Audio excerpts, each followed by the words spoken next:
Newsworks in cooperation with Eau Claire County. This program is simulcast on WRFP-LP 101.9 FM.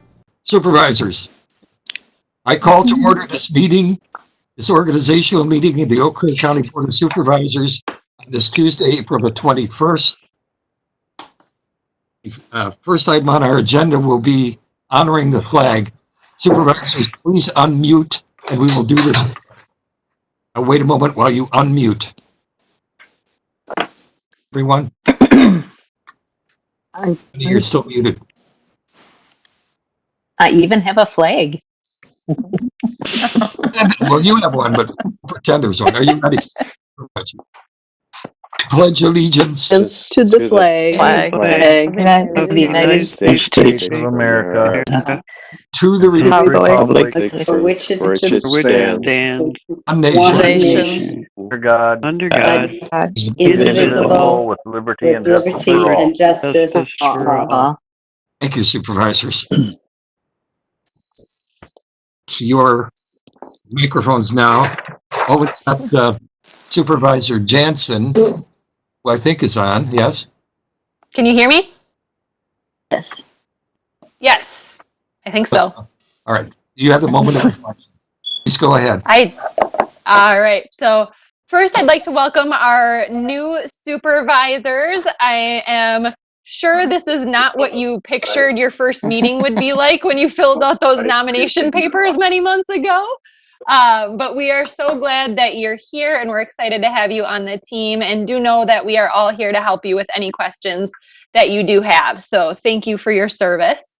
I'd also like to thank the county staff for their proven ability to adapt in this constantly changing situation and for keeping our residents safe and informed. I've just been so impressed with the work that you've been doing. What a ride it's been. I mean, it certainly is an interesting time to be alive. So I'd just like to take a quick moment to share a little bit of wisdom that landed in my inbox yesterday. It came from a leadership coach that I saw at a conference about a year ago, and his name is Dennis McEntee. And Dennis writes, "Today, I just want to remind everyone that while we are navigating uncharted waters, it doesn't mean that we're going to sink. Take a minute to step back and remind yourself that you are capable. Think of all of the success that you've had to bring you to the place that you are now. Though the path and vision may be a little less clear, the goal itself has not changed." I am so proud to be a part of this team of capable, talented, and caring county board supervisors. I have no doubt that we will work together to accomplish our goals and find new ways to continue to protect our most vulnerable populations and continue to enhance the lives of all Eau Claire County residents. So thank you, and let's get to work. Thank you, Supervisor Jansen. The next item on our agenda is a certificate of action calling on. Someone is shuffling something. Please stop. Mute. Or mute. I'm going to call on the county clerk, Loomis, for the certificate of election. First, to verify that all supervisors have taken the oath, and second, to read the certificate of election. To the Honorable Eau Claire County Board of Supervisors, I, Janet K. Loomis, County Clerk for the County of Eau Claire, State of Wisconsin, do hereby certify that at a spring election held on the 7th day of April 2020, that the following persons were, by the greatest number of votes, duly elected to the office of County Board of Supervisors for the districts herein stated, for the term of 2 years commencing on the 21st day of April 2020, as appears on the certificate of the County Board of Canvassers on file in my office. District 1, Gary G. Gibson. District 2, Sandra McKinney. District 3, Joe Knight. District 4, Stella Pagonis. District 5, Carl Anton. District 6, Dane Zook. District 7, Steve Chilson. District 8, Kevin Stelgis. District 9, Donald Mowry. District 10, Nancy Coffey. District 11, Ray L. Henning. District 12, Pauline A. Bates. District 13, Connie Russell. District 14, Judy Gatlin. District 15, Nick Smyer. District 16, Emily Herrera. District 17, Martha Neiman. District 18, James A. Dunning. District 19, Gerald Jerry Wilkie. District 20, Nathan Anderson. District 21, Mark Beckfield. District 22, Catherine Schneider. District 23, Robin Leary. District 24, Heather DeLuca. District 25, Melissa Jansen. District 26, Tammy Schroffnagel. District 27, Zoe Roberts. District 28, Kimberly A. Cronk. And District 29, Missy Christofferson. I do want to note that even though Emily Herrera won by the most votes, she will not be taking her seat due to the fact she will not be living in District 16. So District 16 is a vacant seat. Thank you. And we will address that, and I will provide information for that. We will be filling that seat according to our usual procedures, publishing a public notice of the vacancy of the seat, asking the public for applications, setting a deadline, and I will interview the applicants, and then it will be reviewed by the Committee on Administration. We'll make a recommendation. I'll do an appointment and bring it before the board. I'm hoping we can do it before the next meeting. If not, it will be 2 meetings from now. So, Janet, you're verifying that everyone has taken the oath, other than Emily. Correct. Thank you. The next item on our agenda is election of board officers. Nick? Yes. Call of the roll. Call of the roll. Oh, sorry. My eyeball skipped over that. Thank you very much. I might have to go here. We got County Board. McKinney? Present. Knight? Pagonis? Excuse me, Janet. Joe Knight? Yes. According to he's on. Are you seeing him? Okay. Pagonis? Everybody's unmuted. We're all muted, so we have to unmute. Unmute just for this. Yep. So present. Thank you. Anton? Zook? Present. Wilson? Present. Stelgis? Present. Maury? Present. Coffee? Present. Henning? Present. Bates? I did see Bates, so I will count her here. Present. Russell? Present. Meyer? Present. Beeman? Present. Dunning? Present. Wilkie? Anderson? Present. Beckfield? Present. Schneider? Present. Leary? Present. Luca? Present. Manson? Present. Schroffnagel? Present. Roberts? Present. Cronk? And Christofferson. Present. And just because of the setup we have, I'm just going to, and Supervisor Gibson? Present. Oh, you're here? Okay, thank you. So who I have absent is Anton, Gatlin, and Cronk. Oh, Gary. Janet, Yes. Judy is trying to connect, so I will let Okay. you know when she's able I to. I will say she's here then. Kronk I is just- here. Kronk is Okay, here. thank you. You're So I welcome. just have Anton is not here. Okay. So we have 7 present, 1 absent, and 1 vacancy. Thank you. Thank you very much. Supervisors, please mute your microphones at this point. Next item on our agenda is election of board officers. Since I am new to this process because I was elected in the last go-around, I'm going to ask for the assistance of our corp counsel to ensure I'm doing this properly. Our custom is to do our elections by nomination from the floor. We're going to take the offices one by one, beginning with the county board chair. According to Robert's rules, nominations can be made from the floor without being recognized by the chair. However, because of our setup this evening, I'm going to ask supervisors to make a request to speak in order to make a nomination so that we don't have confusion and people speaking over each other. So, Nick, this is Tim. Just so we're clear, and I understand that you refer to Robert's rules, but we do have a specific rule with regards to nominations under section 2.04.020 sub 1. And I'll just read it quickly so that the board is aware of the process. okay. Nominations for the office to be filled shall be called for by the chair and may be made by any member of the board upon recognition by the chair. The person nominated shall immediately state an objection if he or she wishes the nomination to be withdrawn from consideration. Nominations so made need not be seconded and shall be entered by the clerk. The chair shall request 3 times if additional nominations are to be made, and hearing none, may entertain a motion to close nominations. If there is only one nominee, a voice vote to cast a unanimous ballot is in order. Nominations having been closed, the board shall proceed with written ballots to vote for one of the nominees, assuming there's more than one.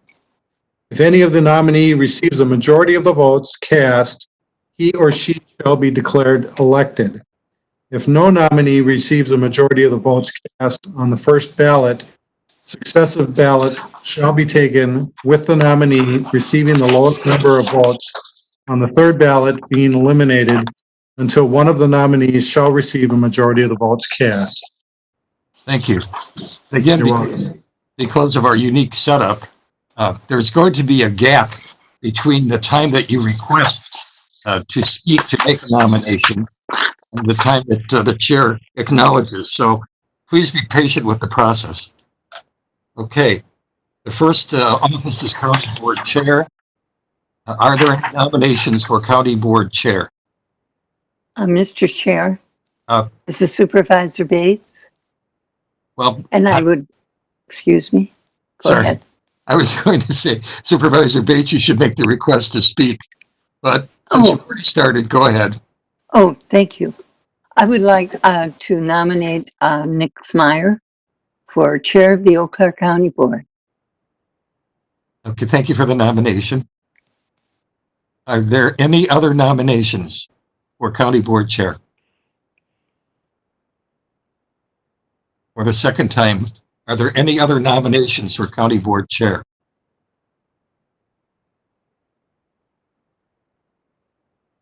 For the third time, are there any other nominations for County Board Chair? I see no request to speak, and I have not heard anyone speak. Therefore, I believe, Tim, I want to consult with you. Do I look for a motion to close nominations, or do I proceed to the nomination by acclamation? You're muted, Tim. Language says if there is only one nominee, a voice vote to cast a unanimous ballot is in order. Okay. You would need a motion to have a unanimous ballot, and then you would vote on it. Okay. Mr. Chair, I would move that we close nominations and cast a unanimous ballot for Nick Smyer for County Board Chair. We have a motion. I believe we need a second for that. I'll second. This is Tammy. Nagel. I think we can proceed to a vote then.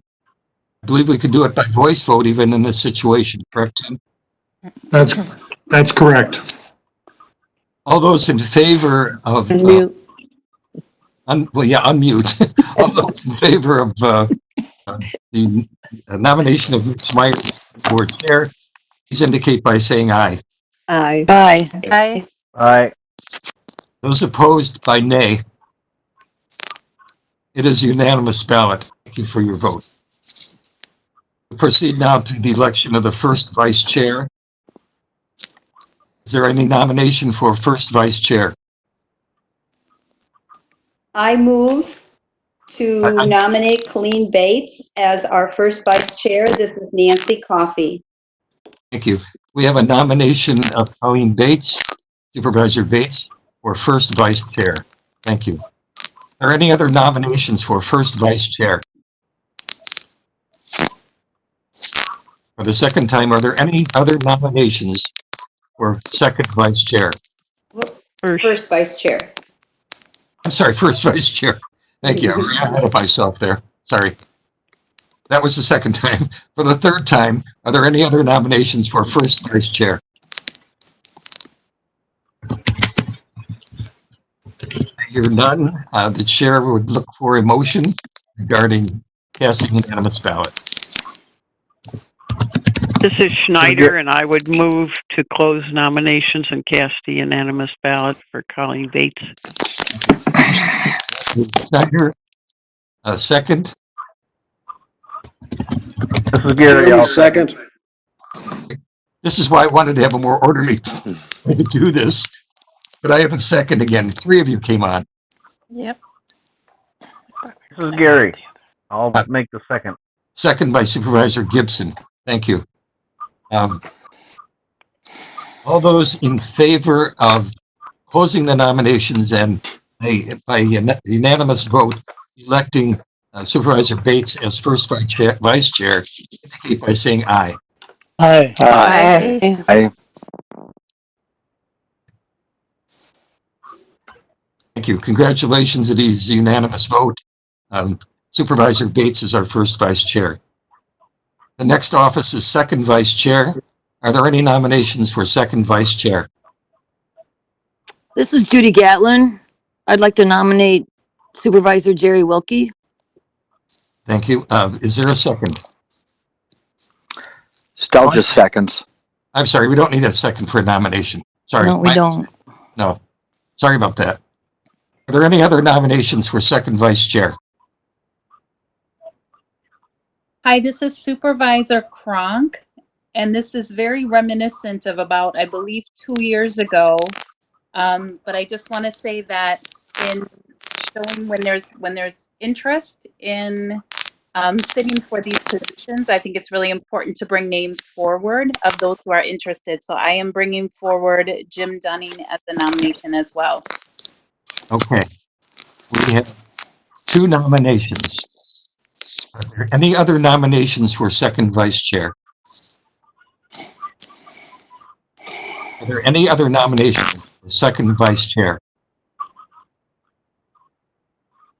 For the third time, are there any other nominations for second vice chair? I hear none. I believe what we do now is proceed to a vote by secret ballot. We're not doing this by voice vote since it's not going to be unanimous. So I think I need to have the help of Samantha. So what I'm doing now is emailing you a SurveyMonkey link. This will be an anonymous vote with the two options for Supervisor Wilkie and Supervisor Dunning. Thank you. How will it appear? It's going to appear to your Outlook email, your county email, and you'll just click and open the SurveyMonkey, pick one of the two, Okay. and hit done. Saw it. Thank you.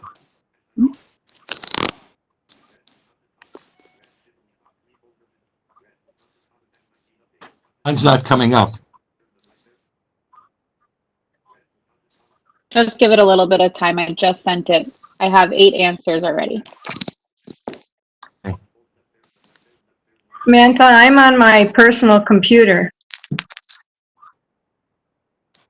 You should be able to go to Outlook on either Chrome or Internet Explorer and sign into your county email.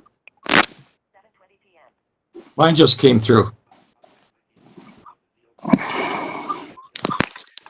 Were you able to email mine to my university account, Samantha? Yes. I haven't received it yet. Should get it here in a second. So how do we toggle between the meeting and SurveyMonkey on a browser? Did you ask how do you do that? Just Yes. click your home button. I'm not finding my home button. Can you help me with that too? Nancy, do you have a new iPad, brand new? Did you just come get one? No. So if you're on your iPad, the home button is in the middle, the bottom, the little Yeah, I'm square. not seeing that at all. I'm seeing So- a person with a little red dot. No, your button. No. Look at the border on your iPad. You have a big button. It's either going to be either on the right-hand side, the left-hand side, or the bottom of your screen, depending on how you have your iPad sitting. If you hit that home button, it's going to minimize what's on the screen, and you'll be able to I see it. multitask from there. There we go. This one, right? Thank you. How's it going, Samantha? Refreshing. I have 23 responses. Home button. Where do you see a home button? We have 27 online. Yeah, that's what I tried to use. Samantha, we have 27 present. Yes. Ray doesn't have one yet. I'm still not finding the home button.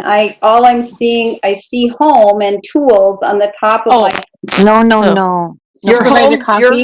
Your home button is the one that you push to log in with your password to start the screen on the iPad altogether. The hardware. Oh, the To turn hard it on. button. Okay. Okay, that's why. Thank you.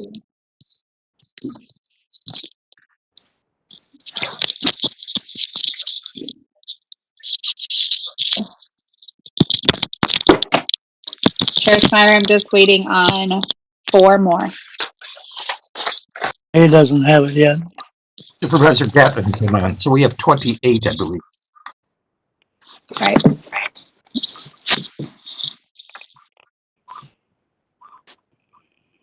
Supervisor Henning, are you able to get to your email? No, I haven't. Thanks. And you're using an iPad, correct? Yep.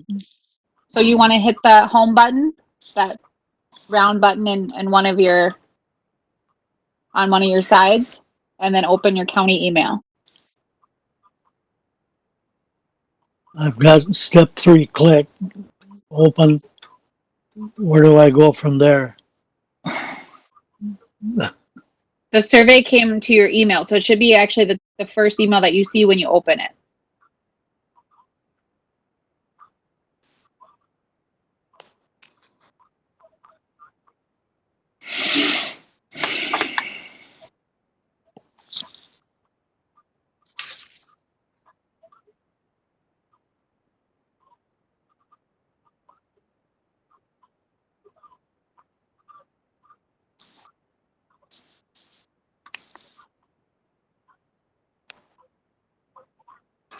Chair Smeyer, I just have 2 left. Which 2? I don't know. Nope, anonymous.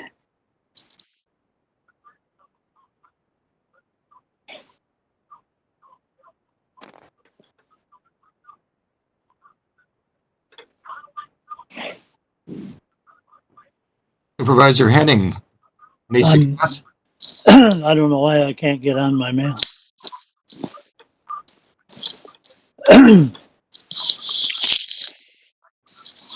Supervisor Henning, what does your screen look like?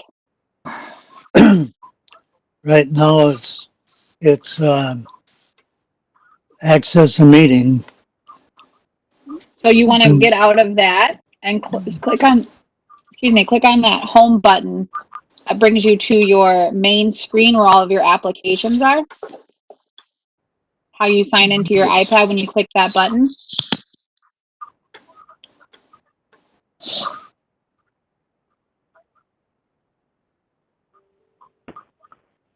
It's on the black border of your iPad, Ray. Yeah, I've got it loading. It says loading accessories and scenes. Shouldn't be loading anything.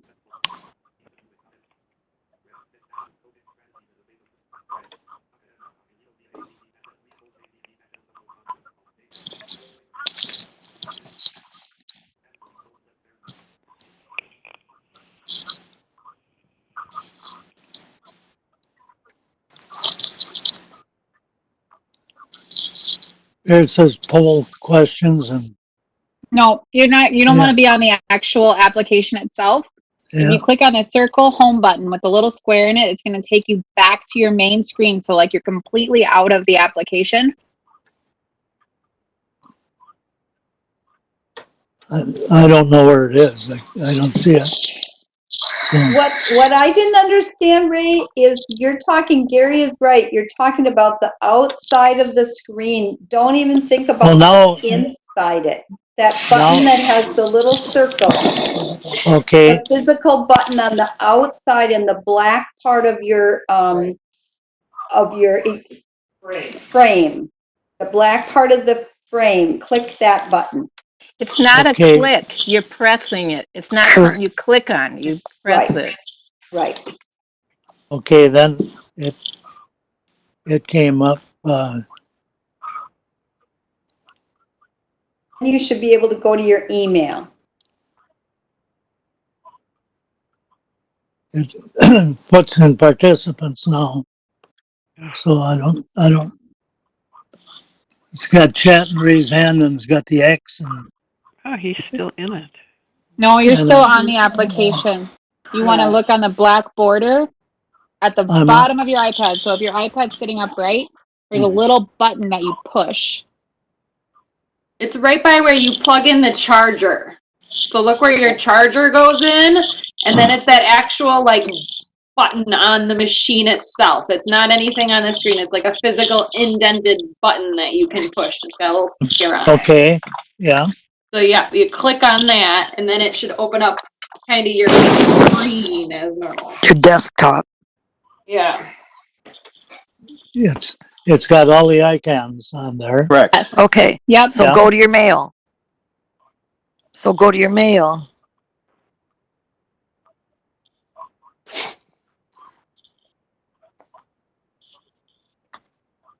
There's WebEx instructions.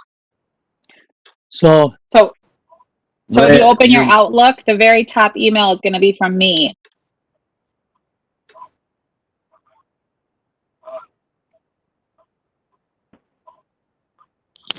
why don't you just forget mine and I don't think it's gonna be that within one anyway, so why don't you, it's just, I've even got your settings here in front of me and I printed them out, but and for the polling or anything never didn't come up, so why Could don't Ray- you just, Could Ray call Samantha by phone and why get his don't you, vote that way? why don't you just forget mine and go on instead of tying it up? Can we do that? Oh, wait, let's see. Wait, I think I'm finally gonna get it. Here. Yay. All right. Did you find it, Ray? Yeah, I did. Okay. Yeah. Is that everyone then, Samantha? It would be. I currently have 26 with Henning. It would be 27, and we have 2 missing, so that would make sense, right? 1 or 2. We have one missing. We have 28. Supervisor Anton absent, and then we have the one vacancy. Emily Hort. So 27 would be correct. Okay. Correct. Are we at 27, Samantha?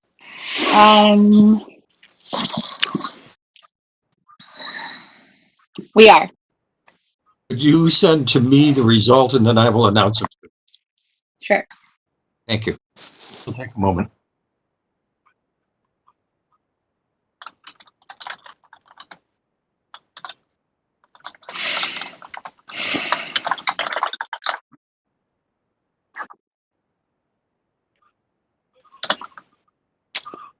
$16 for I Wilkie. sent it to you in your chat. Yes. 16 for Wilkie, 11 for Dunning. Supervisor Wilkie is the second vice chair. Supervisors, thank you very much for your vote, your participation, and congratulations to Supervisor Wilkie. Thank you very much. I'll do the best I can. All right, supervisors, please mute your microphones again. The next item is adoption of the rules of order 2.04. We have issued a call for suggested changes in the rules of order. Tim, have we received any proposals for changes in the rules of order? I have not received any proposals for changes of the rules of order. Has any other board member made a recommendation for changes in rules of order? You have to unmute your microphone if you have made such a proposal. I hear none. So the chair will look for a motion to adopt the rules of order as they stand. So moved. Who is that? Supervisor Beckfield. Thank you. Supervisor Beckfield moves, second by Supervisor Bates. Supervisor Bates. We have the motion and we have a second. Is there any discussion? Any changes? Any recommendations? I'm hearing none. So Samantha, how do we do this? Samantha? Yes. How do we vote on this? I think you can do a voice vote if you want to do that. I do have a poll set up. I'll initiate that. Is the other one? No. Okay. It shouldn't. All right.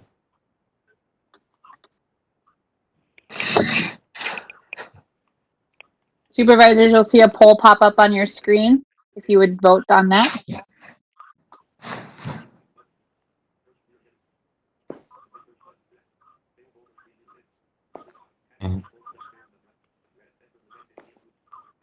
I don't have it yet, Samantha. I just have the one for county board officers. It's actually in the application itself, Chair Smyer, so you're going to want to go back into WebEx, and yours is going to be on the right-hand side. Thank you. I thought I was doing the right thing. Are you able to send it to me as an email? Supervisor Schneider, you should email me with the yes or a no.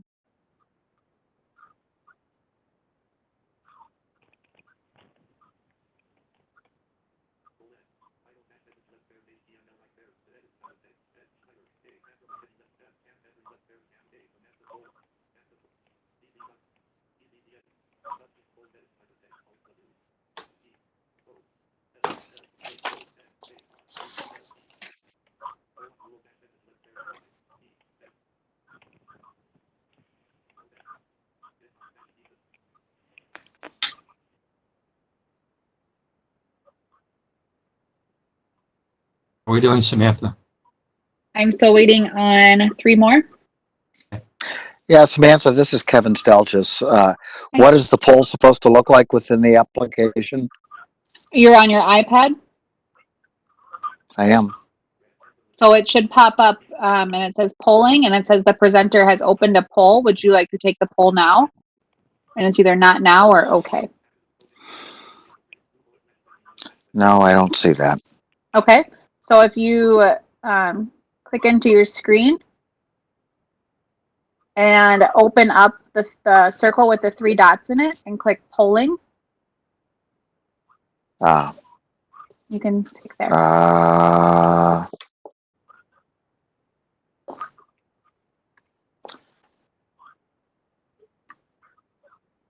So I click with the 3 dots, but I don't see anything that says anything about polling. You should have 5 options. It says change audio connection, Q&A, polling, find device, and settings. No. That is on this circle with the 3 dots. Got it. Okay. Sorry, wrong 3 dots. Roger that. Okay, got it. Done. Thank you. Well, where are we, Samantha? I'm waiting on 1 more. You tell. Same one, and I can't find it. So Supervisor Henning, at the bottom of your screen on the actual application itself, you'll have the the menu options, click on the three dots.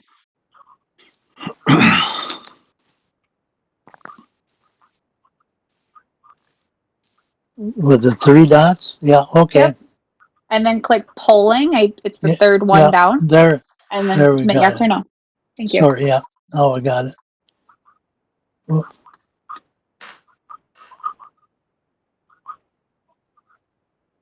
There we go. Thank you. Supervisor Henning, can you hit submit in the corner?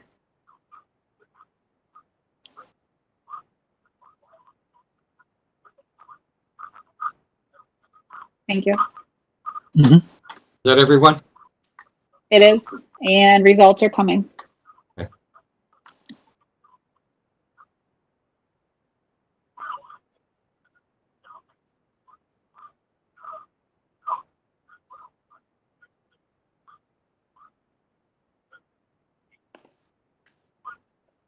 Chair Smeyer, to interpret that, it's a unanimous yes. Oh, should I interpret that? I can do it too if you'd like. Go ahead. We have 27 yeses. And we have no no's. Correct.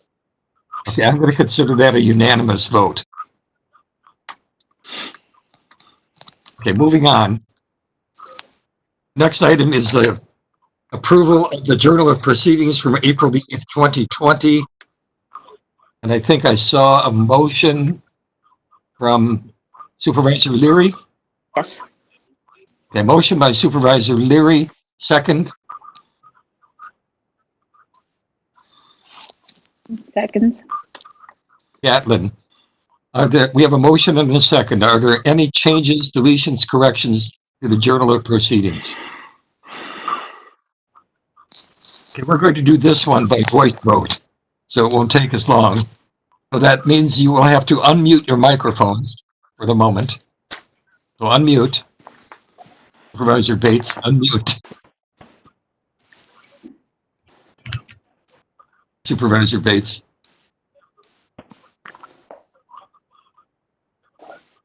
Bueller. Yes. Okay. All those in favor of approval of the Journal of Proceedings, please indicate loudly by saying aye. Aye. Aye. Aye. Those opposed by nay, loudly. It is unanimous. Thank you very much. I believe we have no public comment. Is that correct, Samantha? That is correct. Okay. We will move to reports to the county board under 2.04.320. We have an addendum and an adjustment here. So I'm going to call forward Finance Director Kirk. Are you there, Norb? I'm here, if you can hear me. And, he will bring forward the person from Ehlers. So Norb, go ahead. Okay, thank you, Mr. Chair. I'd like to introduce to the board to discuss an item that'll be later on in your agenda for a resolution. The person speaking this evening is Sean Lentz. He's our senior municipal advisor with Ehlers Inc. And Ehlers Inc. is our municipal financing advisors that we work with. Typically, we work with Ehlers later on in the year, and we're going to talk tonight about doing something a little bit earlier. Sean's going to be discussing the pre-sale report that is included in your packet, and that's a supplement to the resolution that we discuss later. And so at this time, I'd like to invite Mr. Lentz to speak to the pre-sale report.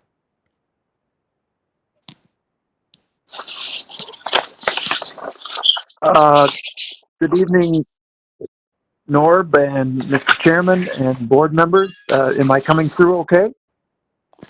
I think so. Okay, great. As Norb introduced the topic, what we will be reviewing this evening is the pre-sale report for the $18,945,000 in general obligation promissory notes for the county. As Norm had mentioned, typically the county issues its annual debt in October, but in discussing the current conditions this year with county staff and with the Finance Committee, two issues came out that we, in reviewing those issues, thought that proceeding earlier in the year made sense. One issue, as I'm sure everyone is aware, given the type of meeting that we're doing this evening, the COVID-19 has created uncertainty in the whole world as well as in financial markets.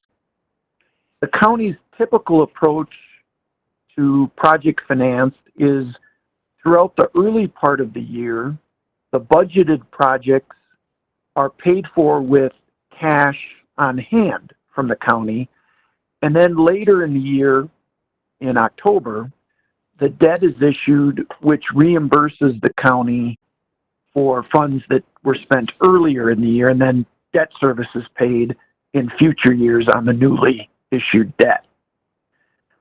With the COVID-19 pandemic, the reality of a potential market shutdown and a potential inability of the county to access the financial markets brings some risk to the table that when we want to secure financing later in the year, there would be potential difficulty in doing so. Now, I will say and stress that in the current market conditions, communities and counties, cities, villages are issuing debt, and the process is working fine. But given the volatility and uncertainty, the committee and myself, my recommendation is that rather than reimburse this year, we ought to move forward with financing to lock in and make sure that we have financing in place at the same time that we're spending funds budgeted for the projects. The second issue was there's a debt issue from 2010 that we are now able to refinance and lock into lower interest rates that can result in savings on the refinancing of that 2010 issue. And I believe in the pre-sale packet on Exhibit 2, we have an estimate of the savings, which is about $968,000 in savings estimated by refinancing the 2010 bonds with a portion of this year's issue. As the numbers work out, of the $18 million, approximately half of it is new money to finance the county's 2020 capital projects, and the other half, approximately, is to refinance the 2010 issue, lock into lower interest rates, and save the estimated $968,000 by reducing the interest expense. The approach that we've talked with staff about in the Finance Committee is we will send out a request for proposals to large and regional banks. In the last month, we've seen some good results on this approach. Those requests for bids would be received in early May, by May 4th, and this is on the timeline in the pre-sale report. They would be presented to the county board, and your meeting scheduled for May 5th. And if the solicitation yields a bid that we are comfortable with, there'll be a recommendation to be approved on the evening of May 5th. If by chance this approach, which has yielded some good results in other situations recently, is not favorable, the plan that we've talked about with county staff as a backup and with the Finance Committee is to proceed with the more typical security sale of notes that we've done in past years and target the June meeting for approval. So I've covered a couple different areas regarding the plan as well as the adjustment from the typical approach that the county has used. Mr. Chairman, if I may, I would turn it over for any questions that you or the rest of the county board might have. Yes, that's fine. Supervisors, we're not going to use that system of requesting to speak. Just unmute your microphone and speak, and I'll try to keep some order. Supervisor Chair, Bates. thank you. I'm wondering if we make this arrangement and for these monies in both instances, as soon as we do this, does it lock it in, even though the county board has not approved it yet? In other words, can they change anything from the time that we select the individual or agency to carry the bonds? Or does that only happen after the board approves it? Yeah, the commitment that we would receive on May 4th would be a firm proposal that the county board would review on May 5th. And if that proposal was accepted on May 5th, the proposal would be locked in and the interest rate would be locked in at that point. Thank you. Does that answer your question? Yes, it does. Okay, thank you. Schneider has a question. Supervisor Schneider. Does the approach in May, are we hoping it'll get us lower interest rates than the approach in June?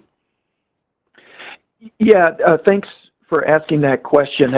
Where this started, and I'll be brief, but just to give you a little bit of background on it.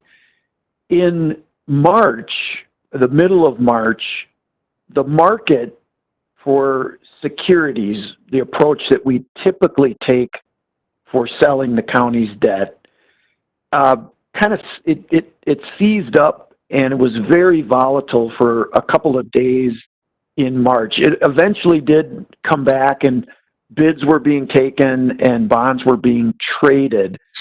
At the same time that was happening, we were seeing some very aggressive proposals from large banks on debt issues by governmental entities.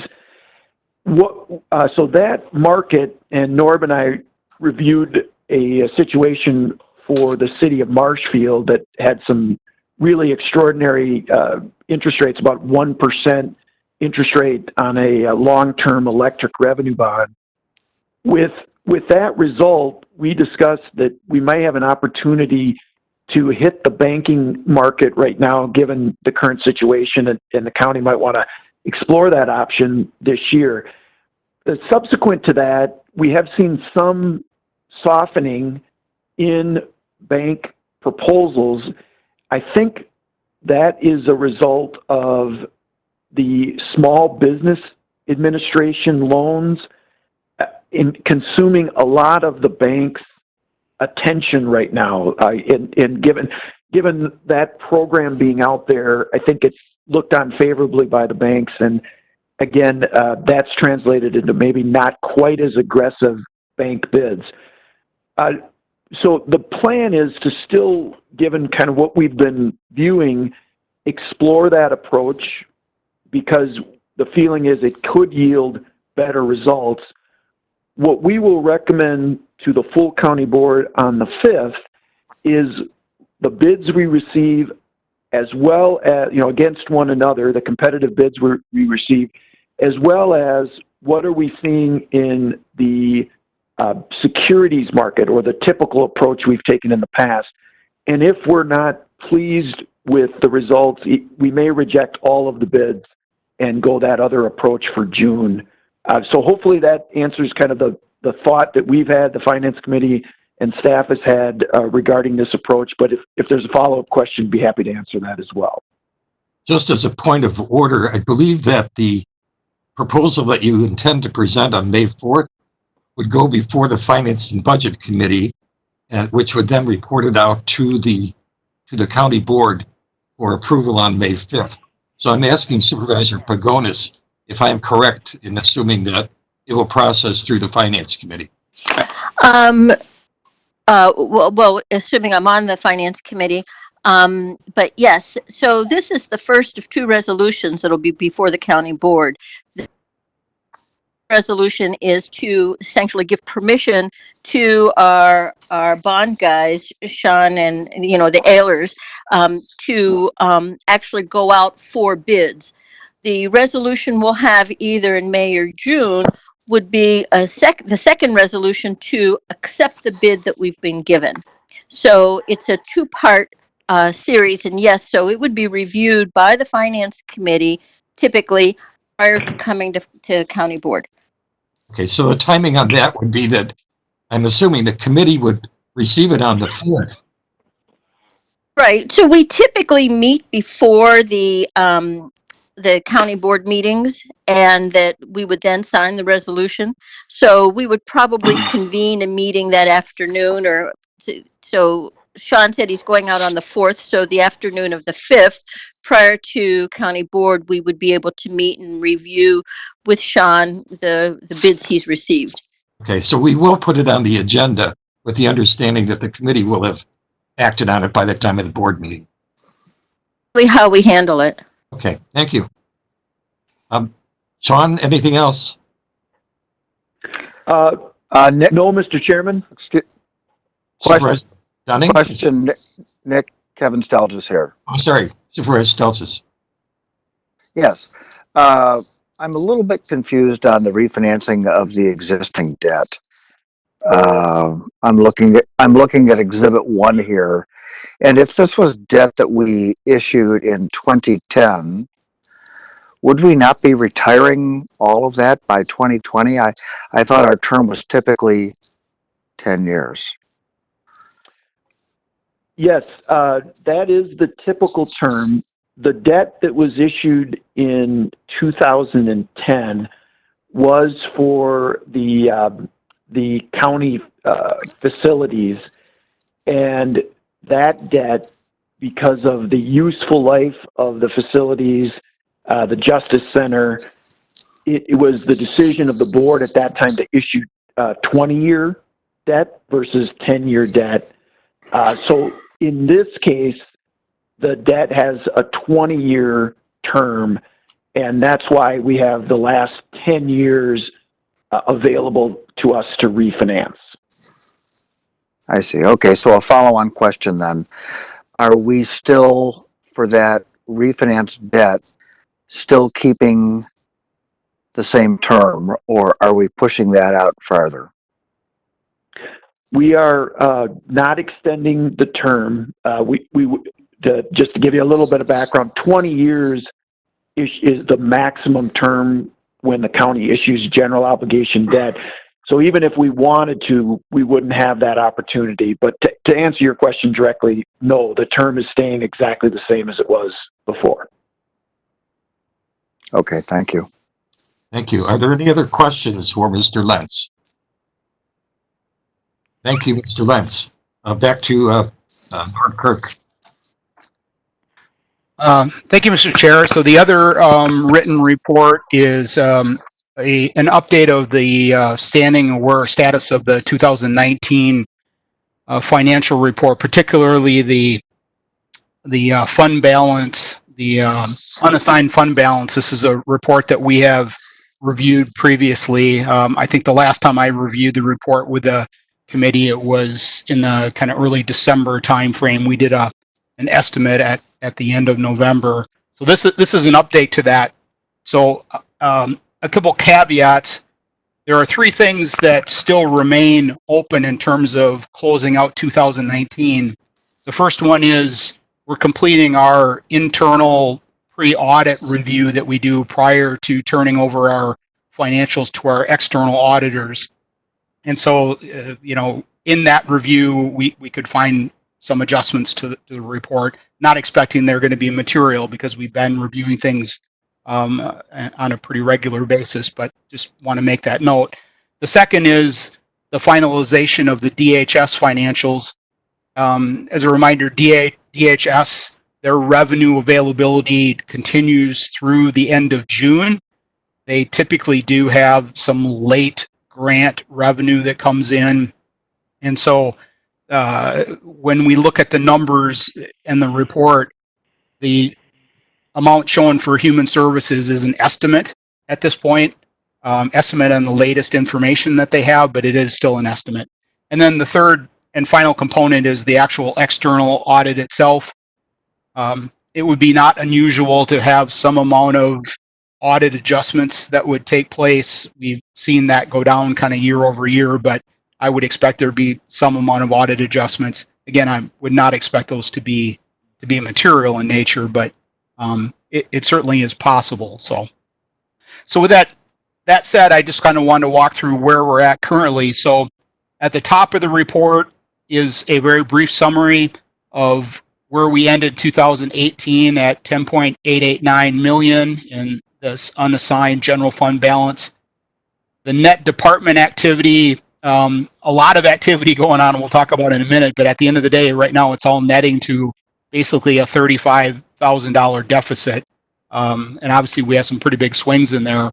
And then the board had approved in the 2020 budget an assignment of some of the general fund balance as part of the budget process of $411,000. So that would get us to an estimated ending balance for the general fund in the unassigned category of 10.4 million. So roughly about a $400,000 reduction that really is pretty much attributed to the assignment to the 2020 budget, and that the net department activity is almost a wash.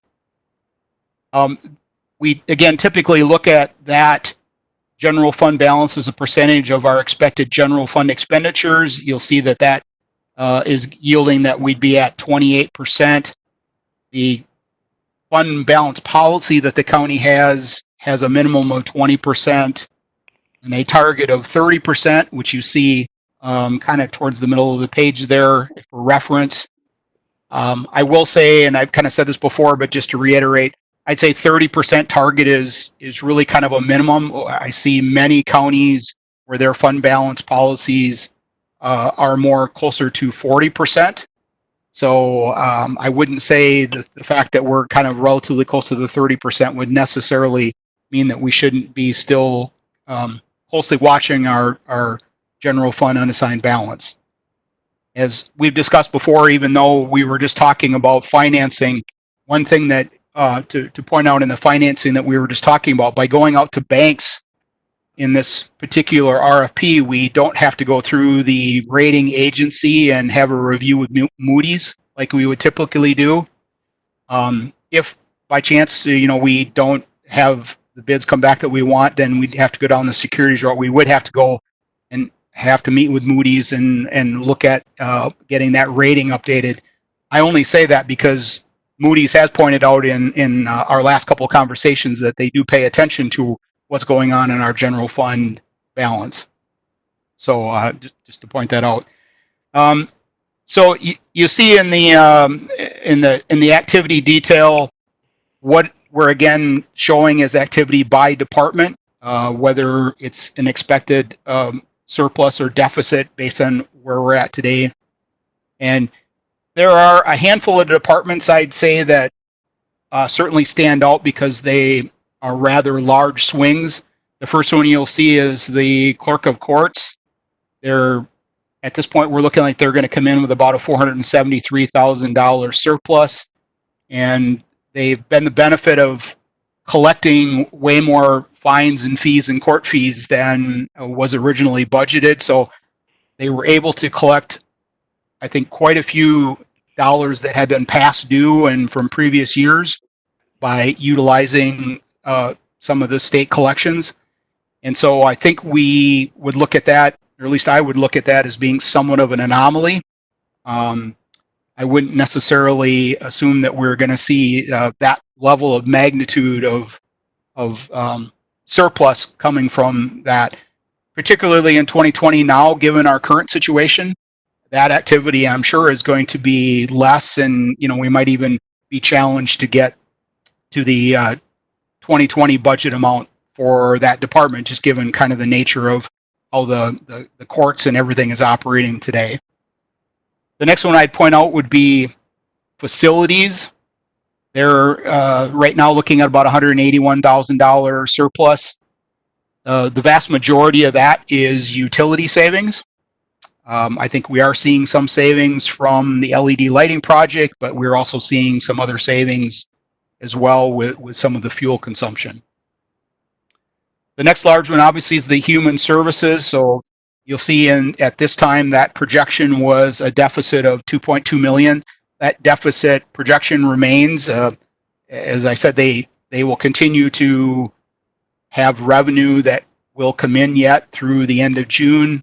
They do continue to look at their estimate of their potential loss every month. So it isn't like they won't be looking at this every month and not looking at it until June. They do look at it every month, and this is the most current estimate. The next one I'd point out is the non-departmental. That's $383,000. The majority of that is sales tax. This is where our sales tax kind of falls. We were fortunate to close out the year at a relatively strong perspective, and at the end of the day, we ended up being $260,000 better in collections than we had budgeted. It was a little bit tight there heading into the last couple of months of the year, but we actually finished off very strong. So that's the majority of that non-departmental is that additional sales tax. The last two departments I'd point out are the sheriff and the treasurer. So on the sheriff, they came in or looking to come in at a surplus of $389,000. That's kind of a combination of a number of things, but probably most notably, there was some increased savings in personnel, particularly in fringe benefits and health insurance, and an increase in Board of Prisoner fees as well. So those are probably the two main drivers in that. The treasurer coming in at $243,000 surplus, and that's almost all attributed to a strong investment interest, much stronger than was kind of anticipated. We were able to capitalize, or the treasurer was able to capitalize on some really good investment rates during the year, and so that's kind of the result of that. So at the end of the day, like I mentioned, there's a lot of activity, but when you roll it all up at the end of the day, despite the fact that Human Services was looking to have a $2.2 million deficit, we had some significant surpluses in departments, and the majority of departments had a surplus, and so at the end of the day, we're able to essentially mitigate all that and not have as large an impact on our fund balances as what we were potentially thinking a month or 2 months ago. And at this point, Mr. Chair, I'll open it up if there are any questions. Thank you. Supervisors, any questions? Schneider? Supervisor Schneider. Why do we want to use up more of our fund balance? Why do we want to get that up to 30%? It seems like you'd want to not use up fund balance. Yeah, well, I can address that. So the goal would be, so the fund balance is like our lack of a better term, kind of our rainy day reserve fund, and it's there to be able to weather those times when you're going to have unforeseen expenditures or shortfalls in revenue. And so you want to have, it's kind of a balance. You want to have enough that you feel like you're adequately reserved, but not too much that it would appear that you're not budgeting as tight as you maybe should be, or watching the financials. So typically we would not want to drain the fund balance if we can. That would be the goal. 40% would be, I would say, the top end of where you'd want to be. Like I said, our current policy is 30% is the target. Moody's in their rating, they like to see things that would be in the 30 to 35%.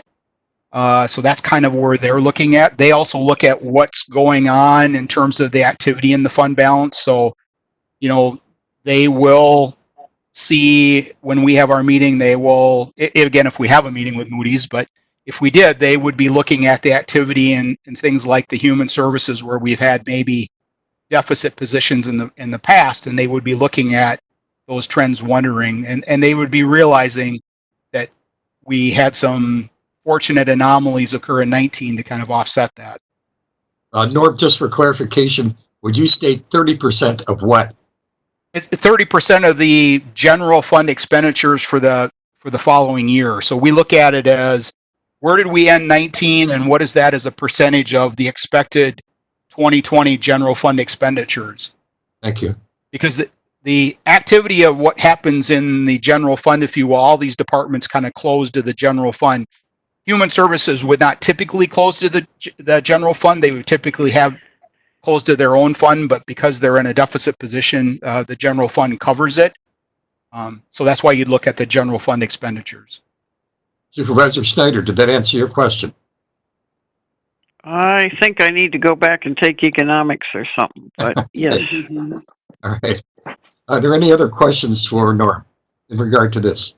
I have a question. This is Nancy Coffey. Supervisor Coffey. The 2020 budget assignment, Norb, the 11,700 for extension. Can you explain that? Well, I'll take a stab at it. I'll have to go back and verify, Supervisor Coffey, but I think it had to do with a donation that was carrying forward. Okay. Thank you. Thank you. Are there any other questions regarding this for Norm? This is Supervisor Cronk. I do. I have a brief question. Thank you. Norb, if the first option going through the bank's funding is non-rated and it's not going through Moody's, if that's what occurs, option one, if it's non-rated, and does that then not affect our AAA rating either negatively or positively if that's the route we go? Yeah, that would be correct as far as I know, and maybe Sean is off the phone, but that is essentially kind of what we talked about, that there wouldn't really be any impact until we had, again, another discussion with Moody's. But we wouldn't do that unless we were going to be going out into the securities market. Okay, thank you. Thank you. Are there any other questions? Any other discussion? Thank you. Norm, you have more to report, eh? No, that was it, Mr. Chair. Okay. All right. Thank you very much. Our next report is the County Administrator's Annual Report. Administration? Yes, sir. Thank you. Can you hear me? Yes. Very good. Samantha is going to put a PowerPoint up, and we will walk through that. One of the things that you will notice is that we are going to hit on some of our larger areas in our 2019 budget, specifically our Human Services Department, our Public Safety feature and function, as well as Transportation and Public Works. Typically, we provide a link to our annual reports on our website as part of this presentation. We have extended the deadline to departments to actually complete their 2019 annual reports. Our response to the COVID-19 across the county has taken the majority of our resources for the last about month and a half. And so we did extend that deadline. And what I will do then is send an email to our supervisors, alerting them to the reports being available for their review on Report Central when we have those finalized. The annual reports that will be on Report Central will have detailed information on the accomplishments of each one of the departmental areas of our operation. Along with that, they discuss the opportunities in the future, as well as the current trends that they are seeing within the areas in which they serve. Based on what has happened with COVID-19, it is likely that many of the opportunities, threats, or challenges from 2019 will still be in place. We are finding that the disruption caused by COVID-19 is creating a very different scenario for county government.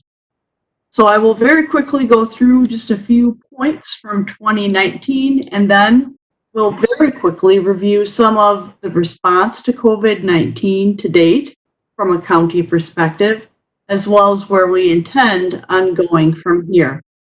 So the chart that you see on the screen actually shows how our county expenditures are actually working across the different areas of service. And as you can see, the health and social services is the largest percent of our expenditures for county government. That is at 37%. The next is 26%, and that is our transportation and public works. And 17% of our expenditure is due to public safety. We're going to get a little more detail on those areas. The remainder of the areas, conservation, which is 2%, leisure and education, which is 3%, judicial, 4%, and general government, 11%, are the final remaining components of our budget. Samantha? Thank you. So the first one is transportation and public works. And the key learning point here, the key point that we want to focus on, is that our PACER rating has very quickly moved from where it was in 2007, next slide, at an average of 4.3 to an average of 5.9 in 2019. The PACER rating is the rating that actually grades, it's an actual grade for the condition of the pavement.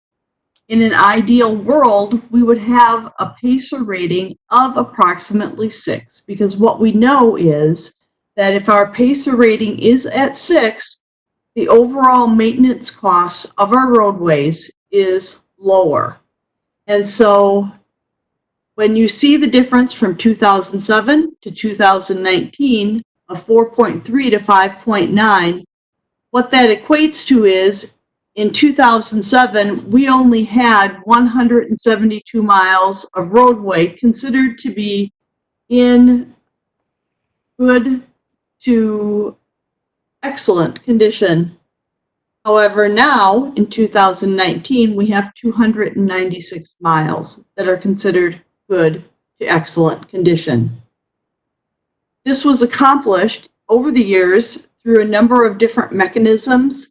The department has employed new technologies and ways of improving the roadway, and our funding sources have been varied. We have the vehicle registration fee of $2.4 million, a levy of $1.7 million, and debt that has been issued for $4.6 million. The long-term strategy, of course, is to actually utilize ongoing year-over-year funding for the continued improvement and maintenance of our roadways. On our next slide, we actually have a few points about our airport. And the airport has significant economic value to our organization and to our community as a whole. The airport actually, through its vital infrastructure, provides our business community with a significant economic benefit. The airport, as well as our other amenities in the county, has taken a hit with the COVID-19 pandemic. One of the good or brighter notes in that is that our airport has already received federal funding of approximately $6 million during this time. Next slide, please. A few brief notes about our public safety, particularly our law enforcement. A number of key factors that we look at as we're looking at our law enforcement function. Our law enforcement covers 655 square miles of geographic area, answering 8,500 average cases per year.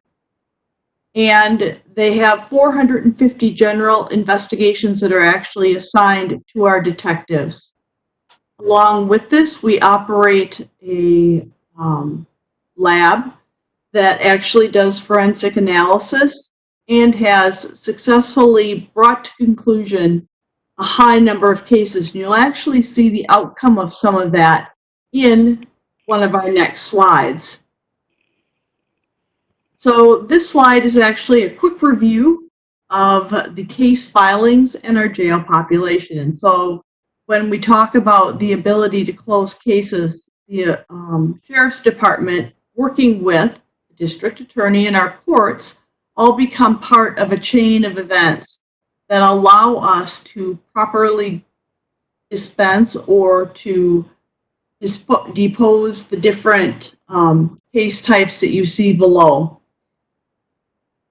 To review the key facts in the area of jail population and case filings, one of the things that we are seeing is that there are more cases opened in the area of there are fewer cases opened for felonies, however, more that are closing. This is indicative of the work of our district attorney, who is actually closing more cases than we actually have opened. And this is a trend that we have seen in the past, and the district attorney and his team have been able to very quickly and effectively close more cases than are coming in. Some of our cases closed in other areas are reducing, and we also have cases opened reducing as well. Our jail population declined in 2019, and as part of the COVID-19 response, we have also seen a decline in our jail population as the facility has worked toward ensuring the safety and well-being of our personnel as well as our incarcerated population. Next slide. One of the areas where the county works in criminal justice collaboration is a point at which our criminal justice system intersects with other service areas. So the areas that the Criminal Justice Collaborating Council works on are the pretrial screening and monitoring, the Community Transition Center, jail-based programming, community service, and the Rapp Program. And in each of these different areas, they have made significant progress in 2019. And some of those are the mental health flags that have been established within the Law Enforcement Center, the development of a jail reentry program for those who are actually being released from the facility, a mental health crisis intervention program, and pretrial screening. These are some of the key accomplishments in 2019 within our criminal justice programming. One area that you'll hear more about in 2020 is the Rapp Program, and that is a program that stands for Recovery Action Plan Program. And it is assessed for a level of care or treatment for those with substance abuse. And one of the areas where we're strengthening that programming in 2020 is to have participation by the District Attorney's Office to actually strengthen that programming and have it be a part of our what is called the DAGP, or the Deferred Acceptance of a Guilty Plea Program. It allows for those individuals who would otherwise be incarcerated to receive immediate treatment for either their substance abuse or, in some cases, the underlying mental health issues. Next slide, please. Health and social services is actually a very large bucket of services. And the services that we have are those to abused and neglected children, vulnerable adults, those with behavioral health, crisis services in the treatment court, developmentally delayed children, economic assistance, youth treatment for juvenile crime, services to our aging, disabled, and our veterans, the function of public health, and child support. All of the services are intertwined into different service areas within our organization. A couple of the areas that we wanted to talk about very briefly today are those that deal with the reports and referrals for children and youth. And what we are seeing is that in the years 2017 and 2018, we had significant increases in the actual numbers of reports and referrals, actually increasing the number of referrals that actually needed an assessment. As we look at some of the data as it pertains to 2019 and some of the progress that's been made, we see a leveling or a flattening out of the number of reports and referrals and a decline in the number of referrals needing assessment. The reports and referrals at times can lead to alternate care, and that is another area where we are seeing change occur. And so we monitor not only the number of individuals that we have as far as clients within that system, but we monitor the number of days that the individuals are within that alternate care. The ideal state would be that we would see a decline in the days in alternate care. However, through the years, in 2015, we had 108 clients, 2,894 days of service.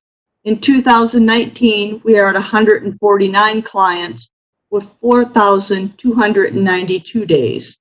And so you can see from those numbers what is driving some of the increased cost. That is an area that has been of concentrated focus in the last number of years and has resulted in some positive change. Another area or trend that we're seeing is increases in the area of adults and adults and elders that are at risk. And in 2015, we had 90 such cases. It has risen to 407 cases in 2019. There were 11 cases investigated in 2015 and 2007 in 2019.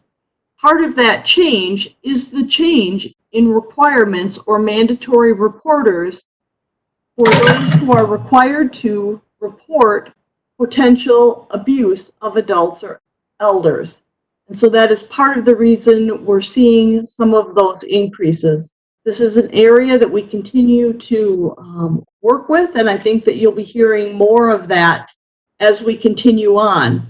In 2019, a primary driver of that were increases, at least in reporting of financial fraud cases. And so that, again, is an area where our team continues to work. Next page, please. So our progress towards solutions, alternate care, one of the charts that we have here actually shows for 2019, the amount that was spent from month over month from January through December. And we began in January with $452,000 approximately spent in the month to an end of December of $266,000. So as changes in practice and process were undertaken within the year, we saw a significant decline. The numbers that you saw at the beginning of 2019 were actually a result of a spike that occurred late in 2018 in the area of alternate care. Overall, we've seen a 53% reduction in residential placements within RCCs. RCCs are the most expensive care option that we provide, and so a 53% reduction is significant. Next page, please. With that, I'd like to segue into 2020 and the COVID response. We made great progress as a county in 2019 in a number of different areas, and in many ways, we will not lose that progress, but we will build off of it as we work with our partners, making the connections that we need in order to work to rebuild Eau Claire County, our business community, our not-for-profit sector, and our local government sector. Next slide, please. As we've been working in the last about month and a half, there are a number of things that have happened, and so in order to try to give some semblance of order to the myriad of changes that have occurred, we've placed the different events into buckets, and you'll see there respond, reopen, and this is county government specific, and then recovery. I'll take a little bit of time going through each one of the separate areas, and so the board will recall the emergency declaration when the county declared a state of emergency because of the COVID-19 pandemic. Long before that, however, we had already operationalized Incident Command and our Emergency Operations Center, and were carefully monitoring the situation. The benefit of having our Incident Command and Emergency Operations in place allows us to actually recoup the funding for our response from FEMA at a later date.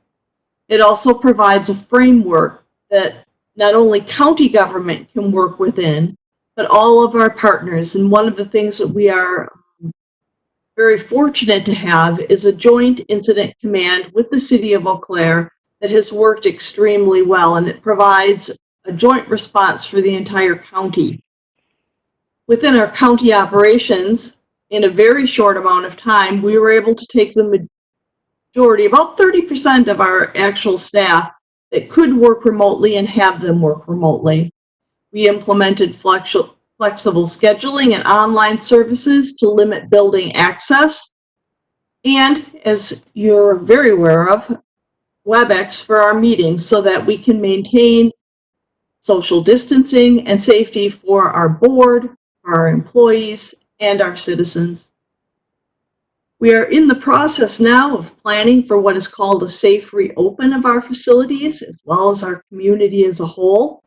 And the county is participating in much of the planning that is going on to create a task force to actually coordinate activities within our community. I'll talk a little bit more about that when we talk recovery. The highlighted item, which is our scanning of impact, is something that I wanted to be focusing on a bit tonight for our board, because that's where we're really starting to get into what are our strategies going to be as a county government in order to respond to the pandemic and to take proactive action steps and a plan so that we actually are able to walk through the financial strains of the coming year, because we do know that we are likely going to need a fiscal plan for how we walk through. And so we're calling that a bridge strategy. That is something that will be presented to the board in detail as soon as it is prepared. It is a work that is being undertaken by our department managers, working collaboratively to identify key operational aspects that we need to retain, identifying where we can pull back, and then not only giving us that breathing room with the bridge strategy, but putting in place an actual task force of board members, of staff, so that we can work together to identify and continue to respond appropriately as we continue to walk through the unknown 2020 environment in which we're going to be operating. The middle column, which is reopen county government specific, the first focus point is that it will be safe. We will ensure that we have the correct protective personal equipment. We will utilize wellness checks and social distancing to ensure that everyone who is accessing our services can do so safely. One of the things that Norb Kirk, our finance director, has said in the past is that cash is king. And so one of the things we have been diligently working on is slowing the flow, ensuring that we have a very firm financial foundation. We continue to look at that cash balance on a regular basis and to look at our overall operations. The whole concept of having a task force is to bring more eyes and minds to that ongoing work. And so as we look at this and as we think about our county government in 2020, we know that we are likely going to need to make some targeted cuts, not just using unthinking austerity or a one-size-fits-all approach. We're going to be asking questions about what our community needs and what our organization needs. We're going to redefine all of our service areas, and that is particularly important with limited building access, because as we have had limited building access, we have changed the way we serve and put most of our services online. We're looking at a December 2021 end date from a pandemic standpoint and from the standpoint of this period of we are not where we were, we are not going to be at the place where we will eventually end up, and so it will be a very volatile, quickly changing landscape. The final area, recovery, really speaks to how we as an organization are going to recover from this. And I would say that even as we, working with our Incident Command and Emergency Operations Center, as well as the department head team, as we talk about recovery and the ways in which county government becomes involved in that, we've been asking a lot of questions. Are we the right ones to solve it? Is it an important problem at this time? And as we're asking and answering those questions, it has actually led us as an organization to participate with other local government partners to have that coordinated community effort. And that coordinated community effort will have many partners across sectors, our educational partners, the Chamber of Commerce, economic development, and the goal of that is to walk with our community in ensuring safety and the rebuilding of our local economy.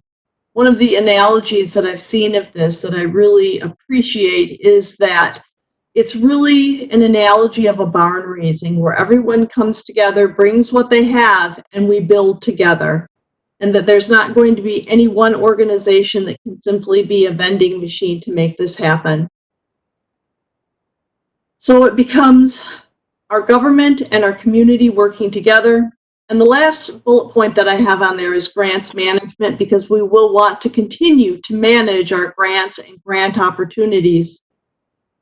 In the last number of days, the board has received a number of emails regarding opportunities from the federal government to obtain funding for county government to actually help backfill the lost revenue that we are going to be experiencing because of COVID-19. As of right now, we have no guarantee that there will be that type of funding. However, we believe that continued conversations with the state and federal government will provide an optimistically amount of funding for those lost revenues. And so that is a very brief update on how we have responded, how we plan on reopening, and what we look forward to recovery. And you as a board will be hearing more on this at your next meeting as well. With that, if anyone has any questions, I would be happy to answer those. Otherwise, Chair Smyer, I have completed my presentation. Thank you, Administrator Schaaf. Are there any questions from members? Okay, thank you. I hear no questions. Schneider's got a question. Sorry, Supervisor Schneider, go ahead. The thinning out of the jail population, do the people that get released get some of the recovery kind of services that they would get with a regular release, or are they just released? I will actually verify that with the sheriff because it really depends on the reason for the hold in the first place. Some of the population that have been released are state prisoners, but what I will do is actually take this back to the sheriff and ask for additional information that he can provide on those who have been released. Thank you. Thank you. Are there any other questions? Nick, Kevin Stelgis here. Supervisor Stelgis. Yeah, Catherine, I heard from at least one constituent who has some commercial interests and wondering what we can do to begin opening up some of the commercial activities. Do we as a county have any influence on that whatsoever? Well, I would say that the way that we have influence on that is the work that we are doing through Incident Command and our Emergency Operations Center. Through that resource, we actually have links to the state government, to the federal government, and our health director, working with other health directors across the state, has been part of that ongoing dialogue.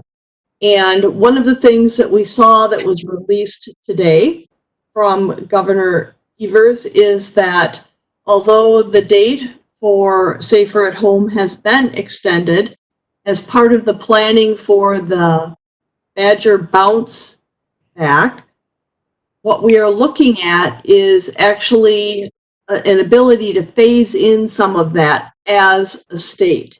And so the county does continue to be part of that dialogue from a safety first perspective. And so as we continue forward, I know that all of the partners are very concerned about helping all of our business partners become operationalized as quickly as we can.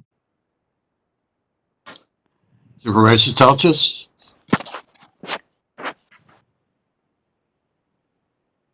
Is that a response for you? Thank you. Thank you. Any other questions? Supervisor Cronk, and I had a really quick two-part question, if I may. Supervisor Cronk, go ahead. Is there a way where most of our things have obviously moved online now, and I know in the past, it's before COVID-19, it's been a goal to really provide more up-to-date and better communication with the public, and I know that's part of our strategic plan from prior or from previous as well. Is there a way to kind of summarize or put some of our action plans as they are coming forward on our website so that people know? And I realize there is the links to what you were talking about, Administrator Schaaf, as far as like the COVID-19 updates, and I know there's the daily pressers that are happening with the health department, but I'm wondering if there's a way to sort of explore that or put some of those action plans out for the public to be able to see, whether it's department by department or as a whole. That was the first part of my question. The second part of my question, I appreciate the email for us to be able to call to advocate for more county monies coming in. I hope everybody, if they didn't already do that, that they have a chance to do that. if we were to get, I think on one of the links it was around 9 million was the recommended amount for Eau Claire County. Let's say that came forward. How does that work? Does that just go into like our general fund, or what is that? I don't even know how that works. And I could be ahead of the game on that question, but I'm hopeful. Well, it would actually be treated the same way that we would treat our sales tax revenue. So many of our revenues come in and are dispersed throughout the actual operation. So we have our 2020 budget, and the 2020 budget would essentially stay in place. And those general revenues are booked and recorded, and actually it would help from the standpoint of the bottom line more than anything. The number that you're referring to with that 9 million was a number that came forward from one of the pieces of legislation from the federal government. At this point, that is off the table, and with that federal legislation, which is version 3.5, they're actually looking at other opportunities for funding other ventures and not local county government. The most current request is that we, the county, would be able to make use of money that the governor has at his discretion and his disposal for response, and that it be given to county governments. And then connected with that request is the request from the federal government, where we are asking the federal government to actually open up, because the funding source of that county money that we would receive from the state is CARES dollars, and those are federal dollars. And currently the CARES dollars cannot be used to reimburse or to back fund lost revenues. However, with the change that is being proposed or is being offered in upcoming federal legislation, it would allow us to do that. So we're working both at the state level and the federal level with the Wisconsin Counties Association and the National Association of Counties to obtain as much funding for general purposes as we can. And I like your idea about the information. I think a website. We'll explore that. Thank you. I have two requests to speak. First, Supervisor Gatlin, followed by Supervisor Wilkie. Thank you, Mr. Chair. When you identify in the first column, Administrator Schroff, the flexible scheduling, are you considering reduced hours part of flexibility? At this point, we are looking at any number. I wouldn't limit it. So I would say yes. I would say Okay, that sure. even becomes part of it. And so it's really dependent on what will work for our operational needs as well as the needs of our employees. And then just a follow-up, you said that like 30% of our employees were able to work remotely from home. And That's then correct. And then you said that most of our services are online.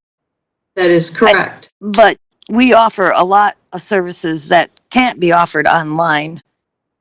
So I'm wondering if we want to distinguish. That is Parks and Rec, Parks and Forest, Highway, the airport, they're not online. You're correct. So our highway workers are still out and working, and they're practicing appropriate social distancing measures to maintain overall health and well-being. Our parks as well are doing that. None of our parks facilities, the actual buildings, are open, but our green spaces are open for the enjoyment of our citizens.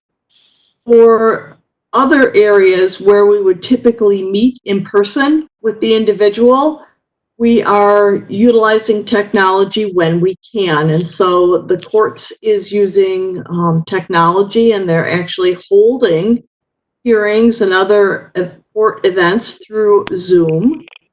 Our areas in human services, to the extent that they can, checks and visits are actually done via technology. There is still the need, though, for some of our children protective service workers to actually go into homes. And so we do have individuals that still have to meet one-on-one with clients. And so that is still a component. There is a core portion of our operation that is still regularly in attendance at our government center, particularly in the area of our human resources, finance, administration, and different folks. We also have taken a number of our staff right now, and they've been redeployed to the Emergency Operations Center to keep that functioning. Does Very that good. answer your Thank question? you. Yes, thank you. Supervisor Wilkie, followed by Supervisor Bates. My question was partially pretty much answered by Supervisor Gatlin. Okay, thank you. Supervisor Bates, I see your hand raised. No, I don't wish to speak. Thank you. Okay, I'm still getting a hold of this technology. Thank you. Are there any other questions? Any other comments? Okay, thank you very much, Administrator Schott. Do you have any other material, Administrator Schott? No, sir, I do not. Next in your packet is the written reports, the 2020 contingency fund, and the March 2020 payments over $10,000. You have those in your packet. Are there any questions related to those items? I hear none. Thank you. The next item is from our Committee on Parks and Forests, file number 12. I'll ask the clerk to read the file. To amend section 16.30.040C of the code, fees and charges, and to amend section 16.33.030A of the code, payment of rent and deposits. This is first reading. Oh, sorry. Thank you. To our next meeting, because it is an ordinance change. Next item is from the Committee on Finance and Budget. Item number 1, file number 1. Financial policy budget deviation. This is a resolution, motion. Oh, Somebody should make a motion. Well, all right. I guess in the absence of people having their mics on, this is Pagonis. I will move this policy. motion by Supervisor Pagonis. Second. Second by Gatlin. Motion, Supervisor Wilkie. Second by Supervisor Gatlin. Sorry, there's this problem we have with people speaking over each other. I'll try to recognize you as soon as I hear you. I heard Supervisor Gatlin first as the second on the motion. Explanation, Supervisor Pagonis? Sure. Thank you very much, Mr. Chair. Earlier this evening, you heard the Finance Director Kirk talking about financial policy on fund balance and talking about how we have this financial policy that provides a guideline for the county in terms of where the fund balance should be.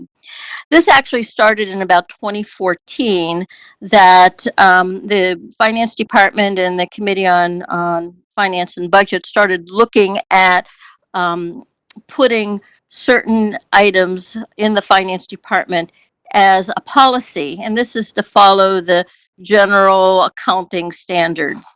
So we've did a few back in 2014 and 2016. We have a fund balance policy and we have a debt management policy. And so we're continuing with that practice. So the budget deviation policy that you have in front of you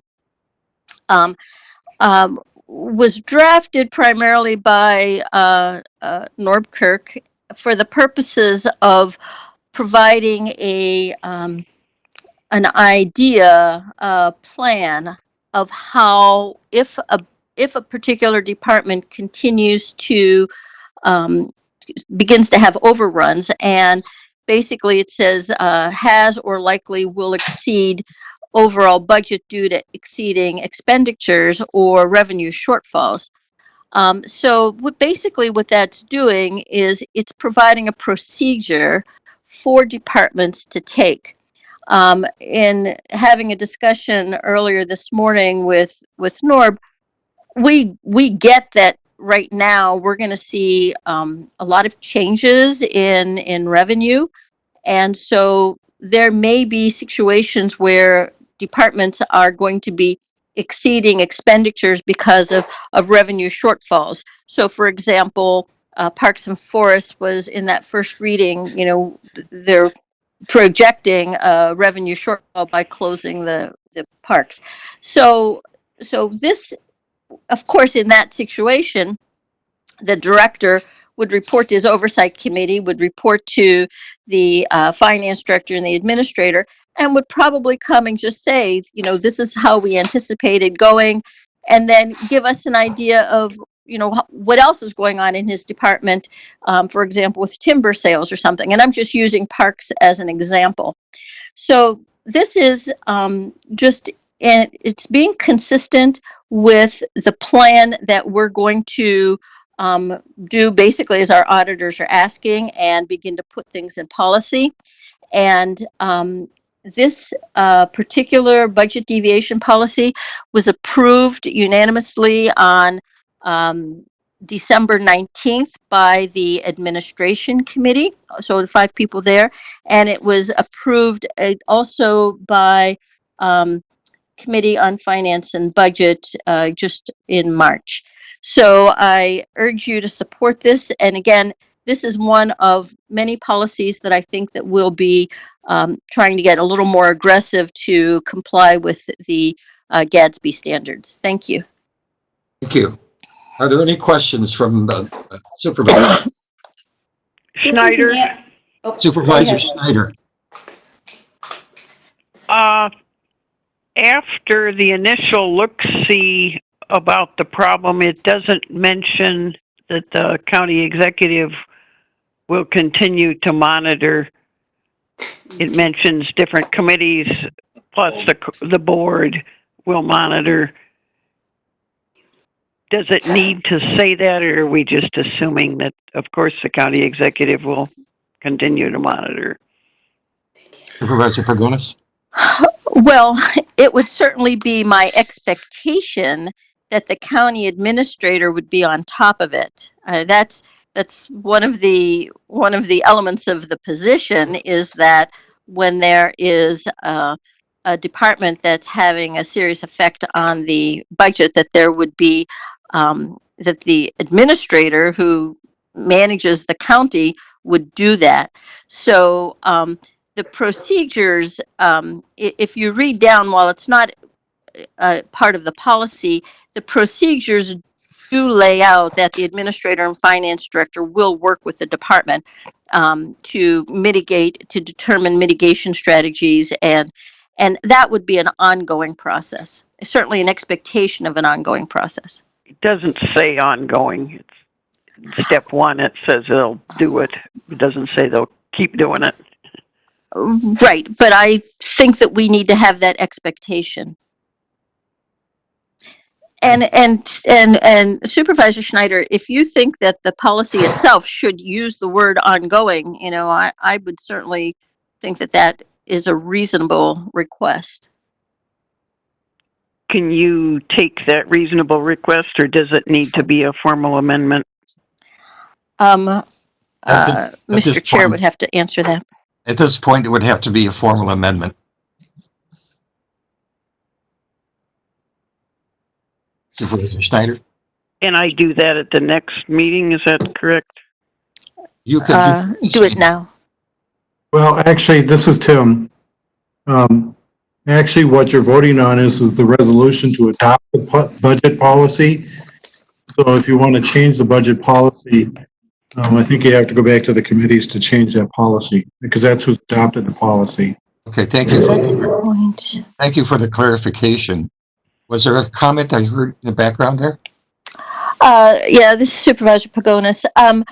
It is actually obviously, Attorney Sullivan is correct that we're voting on the resolution, not necessarily the wording of the policy itself. And I think that it would be interesting if we wanted to amend that, for example, in finance and budget. I'm not convinced it would need to come back to the full board, and I guess I would ask Attorney Sullivan if he thinks it does need to come back to the full board. I would agree with your assessment. So I would suggest, Supervisor Schneider, that you determine what your suggestion is and submit it to Finance and Budget for consideration to amend. And it would be a brief amendment to the policy, but I think that we could do that.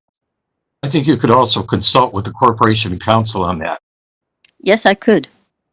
You, Supervisor Schneider, I meant. Supervisor Bates, I'm Yes, wondering, Supervisor. as you look at this, and I think that a lot of what is in this particular document is now actually occurring. I don't see anything here that is new or different than what we've been looking at over the last number of months. And so I feel fairly comfortable as long as if you try to change this policy, it would have to come back so people would be aware of substantial changes.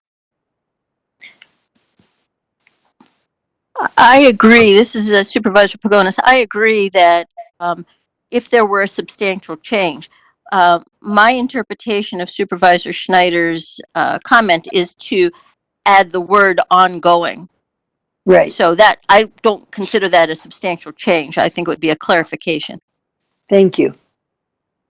After we've taken action on this, I will want to consult with the Corp Counsel separately outside of the meeting regarding this. I need some instruction from the Corporation Counsel regarding this. But I think we can proceed to a vote on it. I thought we had another voice in the background. Is there someone else who wanted to comment or ask a question? I have a clarifying question. This is Nancy Coffey. Supervisor Coffey. So my question has to do with the budget and overruns and whether we're considering a percentage here. I think that as you stated, Supervisor Pagonis, we may have people that are over maybe 1%. I mean, is there a percent here that we want to indicate possibly that we're worried about, or if it's anything over? And the other question I have is when they're going to report to the County Board of Supervisors in point 4, is that going to be done like once a month? Once? Is there something there as far as times? The other question I have is on number 3, and I think it might be very helpful if when these committees, when the department that's overrun, having an overrun, is meeting with both their committee and also the Committee on Budget and Finance, I think it might be helpful if that was a joint meeting rather than separately. I know we have had some joint meetings, and it seems like that way the department that's been working with that department, the committee that has been working with that department, has probably a better understanding of what's going on in that committee. Maybe not.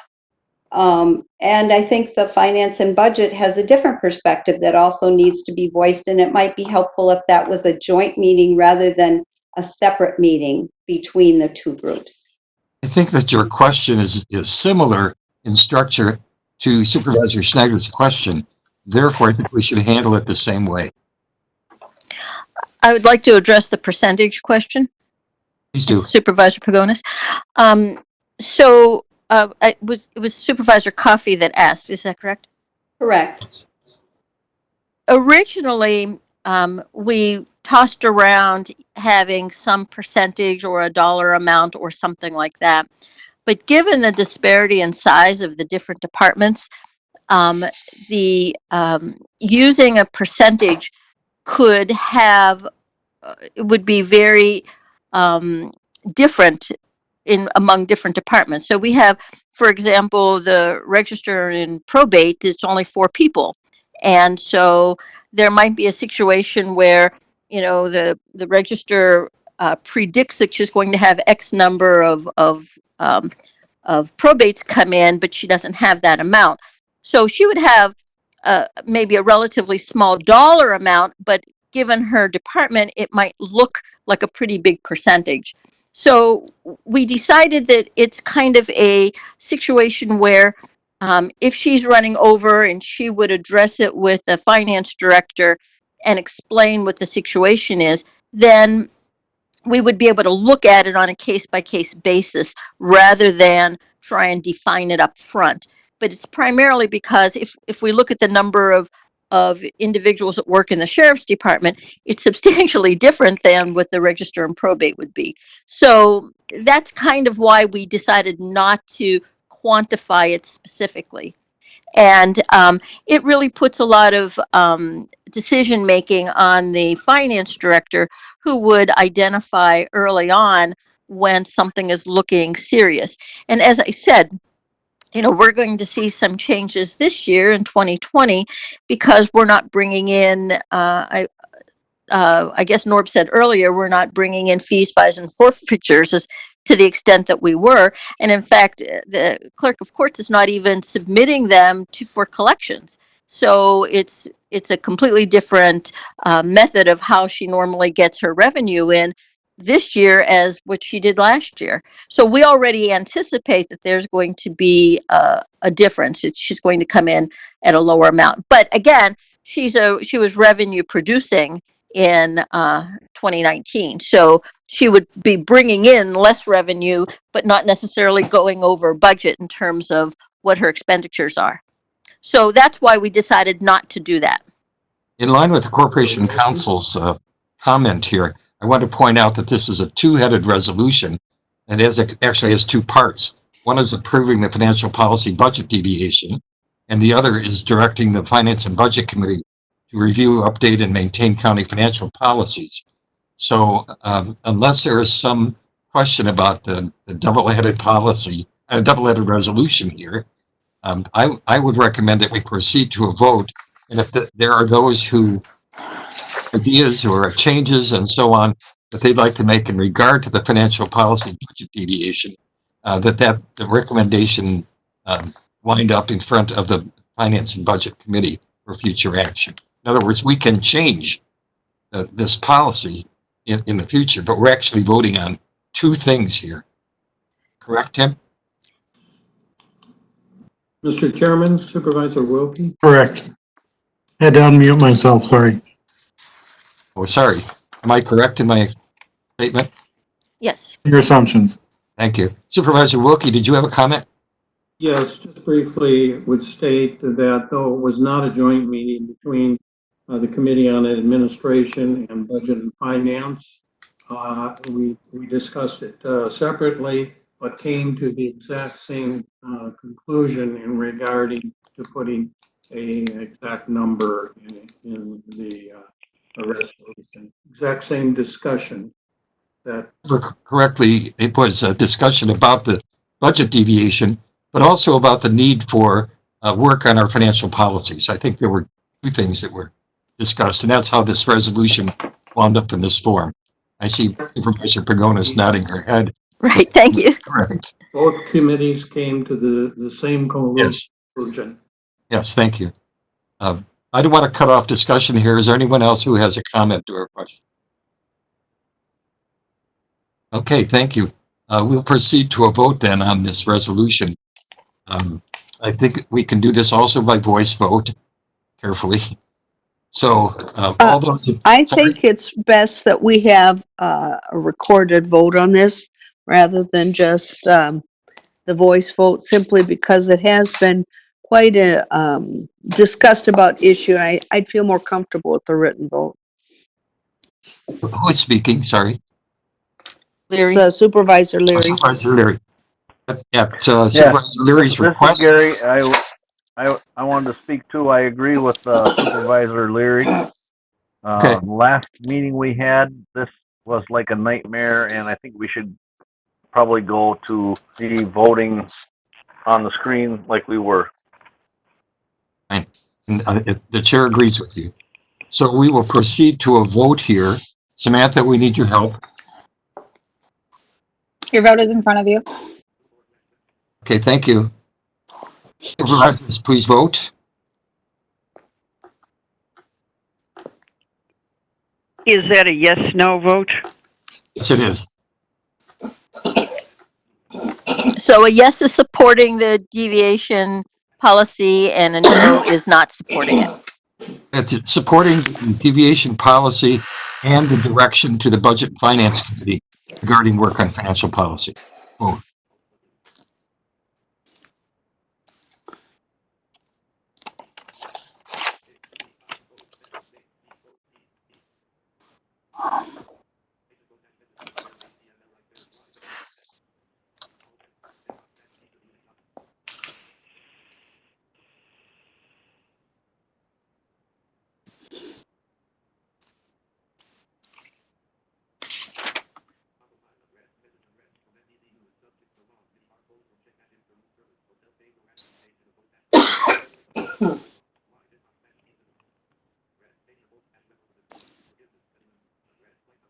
Chair Smyer, we have 27 yeses and 0 nos.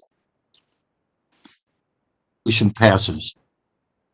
Thank you very much, supervisors. The next item is file number 10 from the Committee on Finance and Budget. Initial resolution authorizing the borrowing of not to exceed $18,945,000 and providing for the issuance and sale of general obligation promissory notes, Series 2020A. Motion? Somebody I'll make make a that motion. motion, Mr. Chair. Supervisor Bates. Supervisor Bates, I think. Yes. So Supervisor Leary with a second. Second by Supervisor Leary. Supervisor Pagonis, a question here. Because of the nature of this requires the 2/3 vote? No, I don't think so. I think that a 2/3 vote is required when we're making an amendment to the budget. So I think this is just a majority vote, and certainly Attorney Sullivan could correct me if I'm wrong, but I think this just requires a simple majority. I would agree. Okay, thank you very much. So, let's see, we have... Want me to talk to it? Yes, please, thank you. Okay. And I'm going to repeat some of the things that Sean Lenz said, mostly for the benefit of some of the newer supervisors because it's complicated. And so hearing it twice, I don't think will be a problem. So in November 2019, the county board voted on the 2020 budget. One of the components of the 2020 budget included a capital plan. Part of that capital plan included borrowing for certain capital items. When you think about capital items, think of things that are tangible, like the sheriff's vehicles or computers or the highways. So we as a county board agreed in November to borrow $9,400,000 for 2020. As Sean indicated, typically in years past when we borrow in the September-October timeframe. So what we do is we kind of front load or front end the purchases, and then we borrow essentially to reimburse ourselves. Last year, as I think Norb indicated, we ran into a pretty serious cash flow problem in September. And those of us who were paying attention to the finances started to panic, and we kind of squeaked by. So we started discussing then the possibility of borrowing earlier. So moving forward to now, we decided to borrow earlier for the reasons that Sean talked about, the volatility of the market, very low interest rates, and because we already know we're going to have a cash flow problem because we don't anticipate getting the sales tax payments that we've been getting. We know we're not going to get some of the cash that we would normally get in parks. So there's going to be all kinds of departments that feed into the county revenues. We know we're not going to get them. As well, the second payment in property tax has been pushed back. So rather than being a July 31 date, it's been moved back to October 31. But the county still has the obligation to pay out to the municipalities. So we need cash for that. So it's just a whole combination of things going on, partially as a result of COVID, partially as a result of how what happened last year, actually. So the reason why we would borrow later in the year is to have less payment on interest. The way Sean has been talking about this, and if Norb is still on, he can verify this, but he's looking at 1.75%, and that's what's in his document. So if we come in that low, those are very, very favorable interest rates. Plus the refinancing of the 2010 debt will save us almost $100,000 per month in interest per year, rather, in interest payments. So we see this as being a pretty positive way of going. So, and as Sean was very clear, so we've got 9.4 million that is new debt, and about 9 point something that is refinancing of our existing debt. And that existing debt is the jail and the courthouse remodeling. So I think I've covered all of my points. Oh, and one thing that I've already mentioned, this is the first of two resolutions. This is authorizing the bond guys, Ehlers, to go out and get a bid. The next resolution that comes before us will be to approve what that bid actually is. And that's all I have. That will be on May 5th then? Well, I think that we said it'll either be May 5th or June, whatever that meeting would be, depending on how things play out in May. Currently, the plan is to go to some of the large banks that appear to be taking up some municipal debt. So that would be, as Norb was talking about, we don't have to have a Moody's rating. So that's, makes it a little bit less stressful for us to not have to go through a Moody's rating. But if that is not a successful strategy, or if the interest rates go up, then we may have to go back into the more traditional route. In talking to Sean earlier in the week, he did tell us that there were the banks were actually providing two bids.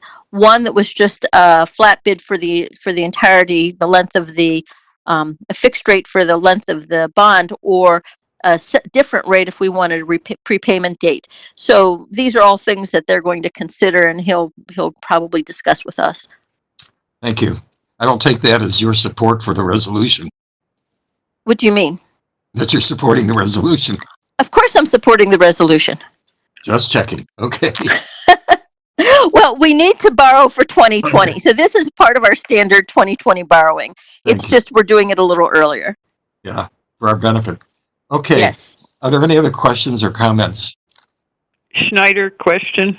Supervisor Schneider. Was it the 9 million, was that a worst case amount? Or are we likely to have to go back again and borrow some more? The 9 million is what the county board authorized in the 2020 budget. The 9,400,000. So basically, the department heads and the oversight committees estimate what they think they're going to need. So we're going to need X number of computers at this price, or we're going to do X amount of highway repair, and this is the cost of the engineering and the tar. So they make the estimate, and then But I thought you said it also included that we know that we're not going to get as much because of COVID. No, it's different. It's okay. That's two different buckets. So that's the bucket I was asking about. Okay, the reason why we're borrowing earlier is because what we typically do is we use up our cash for capital projects, and then we reimburse ourselves. But we don't want to do that this year because we're not going to have as much cash, number one, and number two, because we were stressed out last year that we had a cash problem. So there are two reasons why we're bonding earlier, but the bonds are specifically for capital projects. So so if we need extra money because of COVID, that would be a separate bond issue? No. If we needed cash for operating because of COVID or any other reason, and we've depleted our fund balance, which we should all be praying that we don't, we would have to do short-term borrowing. Thank you. Are there any other questions? I hear none, and I see no indications. Supervisor Russell, your little hand is up on the board here. Did you wish to address this? No, that was from a previous issue. Sorry. I don't know how to erase these things, so sorry about that. Yeah, I'm not sure how to get in on the conversation quite on time. Well, we're working on it. Yeah. We're making progress here. All right. So we will now proceed to vote. Samantha, would you put up the poll? And this is another yes vote? That's correct.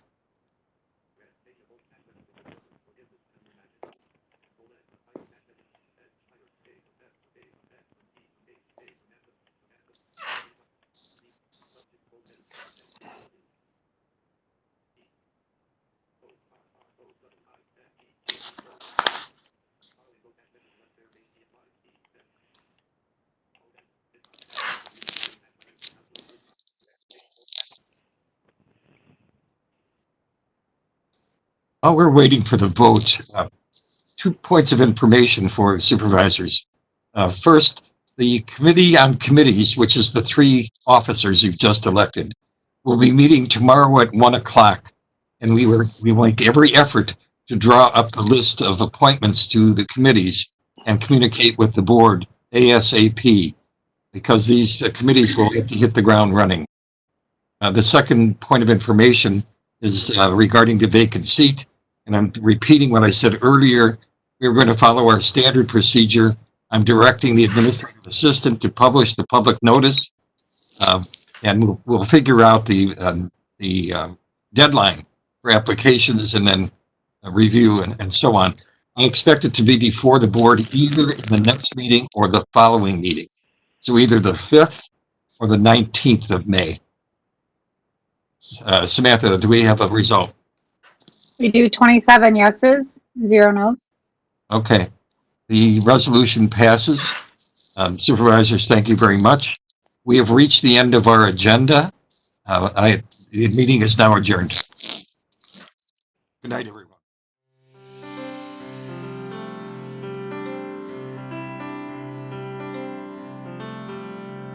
This program was brought to you by a cooperation between Newsworks and Eau Claire County.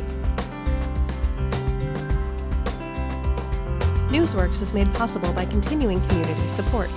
If you would like to volunteer or make a donation, please contact us via phone at 715-839-5067 or online at valleymediaworks.org.